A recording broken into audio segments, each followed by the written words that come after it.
Media कर्मी के बहुत बहुत स्वागत। यहाँ सोहराय गांव में काली मंदिर के प्रांगण में अहाँ सब एलौ हमरा सभा में और ई दृश्य देखलिए।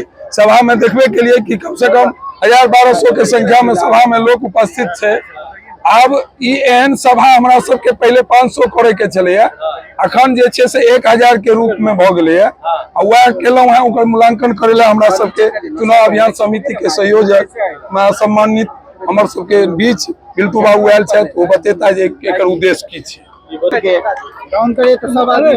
इस सोहराय पंचायत में इस माता शक्ति के दरबार में जन स्वराज पार्टी के द्वारा प्रदेश नेतृत्व के द्वारा प्रत्येक विधानसभा संभावित प्रत्याशी को एक सभा करना है और वह सभा 1000 की संख्या में करना है। आज उसी का पर्यवेक्षण के लिए मैं यहाँ आया हूँ, लेकिन यहाँ का जनसैलाब को देखकर लगा जो 1000 क्या यहाँ पर 1500 की संख्या में लोग यहाँ पर उपस्थित थे। और वह केवल भाड़ा के द्वारा नहीं, यह यहाँ जन स्वराज के समर्थक बन करके आए हैं और सबों ने संकल्प लिया है कि मैं मधुबनी जिला में सबसे पहले मधुबनी विधानसभा का मैं संकल्प लेता हूं कि अगर पूरे बिहार में मधुबनी में यदि अगर कोई भी पार्टी के नेता अगर जीतेंगे तो उसमें जन स्वराज के माननीय इंद्रशेखर झा जी सबसे ज्यादा मतों से जीतेंगे। और हम सब का अंतरात्मा से संकल्प है। से क्या लग रहा है? भीड़ से लग रहा है कि इतना उत्साह यदि एक संभावित प्रत्याशी के द्वारा एक पंचायत में हो रहा है तो ऐसा इन्हें 5 सभा करना है और सारे प्रत्याशी को करना। इसका अर्थ है कि मधुबनी जिला में 10 विधानसभा के सीट पर 10 पर हमारा जन स्वराज का झंडा लहराएगा। 243 में कितना सीट लाएंगे प्रशांत? 243 में मेरे पास हर हालत में 175 सीट आएंगे, बहुमत से भी अधिक सीट आएंगे। भीड़ में महिला की तादाद बहुत ज्यादा थी, तो क्या माना जाए कि नीतीश कुमार के जो महिला सशक्तिकरण का वोटर था वो अब आ रहे हैं? सर, इसके तो पीछे सीधा कारण है कि उन्होंने पुरुषों को मूर्ख बना करके पलायन करके बाहर भेज दिया है और महिलाओं को राज करने के लिए दिया है। इस बार महिला ने संकल्प लिया है कि मैं अपने साथ अपने बाल बच्चे और परिवार के साथ भी मैं घर पर रहूंगा, पलायन रुकेगा और हम लोग ऐश के साथ अपने घर पर से दुख के साथ में। का कारण क्या है? क्योंकि सारे लोग पलायन में बाहर चले गए हैं, महिला है और महिलाओं का उत्साह जन स्वराज के प्रति समा गया। शराबबंदी से खुश नहीं है?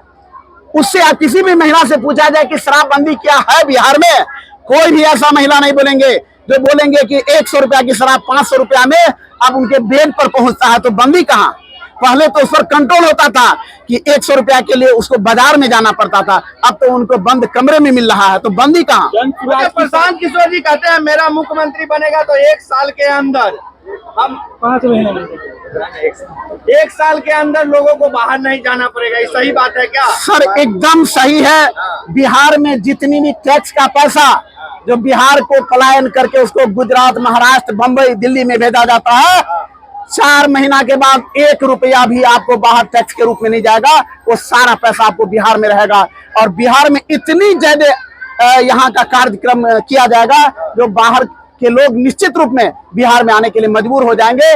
इतना ही नहीं, बिहार के लोग तो रुके आएंगे ही, बाहर के लोग भी बिहार में काम करने के लिए आएंगे। यह जन स्वराज मोदी जी की तरह चीनी मिल का सपना दिखाएंगे, हकीकत में बदलेंगे इसको? सर, चीनी मिल का सपना ये नहीं दिखला रहा है, यह विकास कैसे हो, बिहार की बदहाल व्यवस्था कैसे समाप्त हो, इसके लिए काम कर रहा है। ग्रास रूट पर काम कर रहा है। वो लॉलीपॉप देने वाला काम जन स्वराज नहीं करेगा। चीनी मिल, सूत मिल, राइस मिल, पेपर मिल, जूट मिल, ये सब चालू होगा बिहार में कि ऐसे बंद रहेगा? टेक्निकल उस पर कैलकुलेशन होगा और लगेगा कि वास्तव में इस चीनी मिल से बिहार के लोगों को फायदा है तो निश्चित रूप में इस चीनी मिल को तुरंत शुरू किया जाएगा। पलायन है, भ्रष्टाचारी है, महंगाई है, यहाँ का मुख्य मुद्दा है। मधुबनी वासी से निवेदन करूंगा कि यदि 35 वर्षों में आपने दूसरे सरकार को देखा तो ट्रायल के लिए जन स्वराज के साथ आप लोग जुड़े, निश्चित रूप में 5 साल में बिहार की बदहाल व्यवस्था बदलेगी।